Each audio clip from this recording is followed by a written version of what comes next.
রাজধানীর মহাখালীতে আছেন আমাদের সহকর্মী সাইমুম জান্নাত। যানজটের খবর নিয়ে সরাসরি যুক্ত হচ্ছি তার সঙ্গে।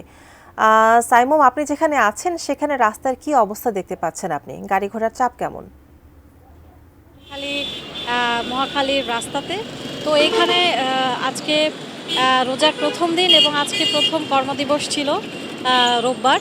আজকে এখানে এই রাস্তাতে দেখা যাচ্ছে এই মুহূর্তে গাড়ির মোটামুটি একটা ভালোই চাপ রয়েছে। কিছুক্ষণ আগেও এবং এখনও এখানে যানজট রয়েছে। মহাখালী বাস স্ট্যান্ড এবং মহাখালী ফ্লাইওভার থেকে মহাখালী বাস স্ট্যান্ডের যেই রাস্তাটা রয়েছে এখানে গাড়ির বেশ ভালোই একটা চাপ রয়েছে। দর্শক, আমরা কিন্তু সকাল থেকেই ছিলাম বিভিন্ন রাস্তাতে। তো সকালের দিকে আজকে খুব একটা যানজট লক্ষ্য করা না গেলেও দুপুর নাগাদ মোটামুটি বেশ কিছু রাস্তাতেই দেখা যাচ্ছে যে যানজট রয়েছে।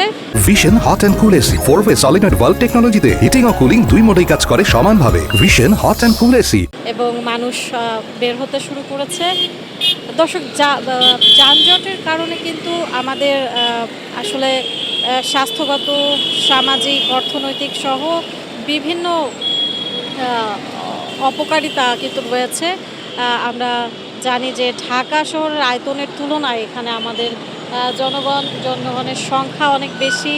এখানে গাড়ি সহ এখানে পর্যাপ্ত রাস্তার তুলনায় গাড়ির সংখ্যাও অনেক বেশি।